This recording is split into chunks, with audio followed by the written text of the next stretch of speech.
Prabhata devotional please subscribe.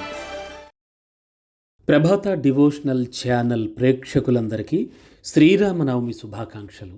ఈ శ్రీరామనవమి సందర్భంగా ఒక్కసారి ఆ శ్రీరామచంద్రమూర్తి వారి గురించి, వారి పాలన గురించి, అలాగే ఆయన గొప్పదనం గురించి మాట్లాడుకుందాం. శ్రీరాముడు గొప్పవాడవడానికి చాలా నిదర్శనాలు రామాయణంలో వాల్మీకి చూపించారు. ఇప్పుడు చెప్పే విషయం కూడా ఆ గొప్పతనాల్లో ఒకటి. కైకేయి వరాల మేరకు శ్రీరాముడు పట్టాభిషేకం మానుకుని అరణ్యవాసానికి బయలుదేరుతున్న సమయంలో ఒక వృద్ధ బ్రాహ్మణుడు శ్రీరాముని చూడ్డానికి వచ్చాట. వెంటనే శ్రీరాముడు తాను చేస్తున్న పని ఆపి మరి ఆ వృద్ధ బ్రాహ్మణుడి వద్దకు వచ్చాట. శ్రీరాముడు ఆ బ్రాహ్మణుడికి నమస్కరించి తన నుంచి కావాల్సినటువంటి సహాయం అడగమన్నట్ట. అందుకు ఆ వృద్ధ బ్రాహ్మణుడు శ్రీరాముడితో, రామా, నిన్ను చూద్దామని వచ్చాను. ఇప్పుడు నిన్ను చూసిన తర్వాత నిన్ను ఒక్కసారి దగ్గరికి తీసుకోవాలనిపిస్తోంది అని ఆర్తిగా అన్నట్ట. వెంటనే శ్రీరాముడు వృద్ధ బ్రాహ్మణుడిని దగ్గరికి తీసుకున్నట్ట. ఆ తరువాత వృద్ధ బ్రాహ్మణుడు యవ్వనవంతుడైపోయాట. బ్రాహ్మణుడికి ఏదైనా కోరిక ఉంటే కోరుకోమని శ్రీరాముడు వెంటనే అడిగాట. అందుకు బ్రాహ్మణుడు ఏమీ వద్దన్నట్ట.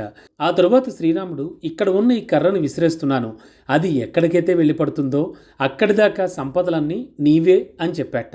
ఆ కర్ర అన్ని చోట్ల తిరిగి శ్రీరాముడి వద్దకే తిరిగి చేరుకుందట. శ్రీరాముడు ఆ బ్రాహ్మణుడికి తరతరాలకు సరిపోయేటంత సంపదనిచ్చి పంపించాట.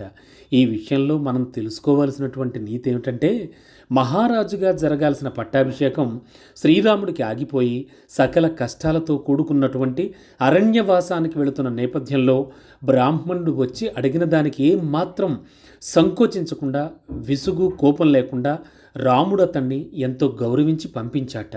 ఇక అప్పటి నుంచి ఇప్పటికీ కూడా రామరాజ్యం అనే పేరు అందుకే మారుమోగుతోంది. అంతేకాదు, రామాయణంలో ఉన్న ప్రతి ఘట్టం కూడా ఆ శ్రీరాముడి యొక్క గొప్పతనాన్ని చాటి చెబుతూనే ఉంటుంది.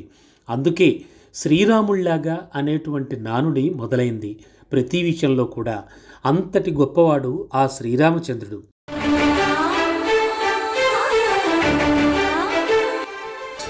ప్రభాత డివోషనల్ ప్లీజ్ సబ్స్క్రైబ్.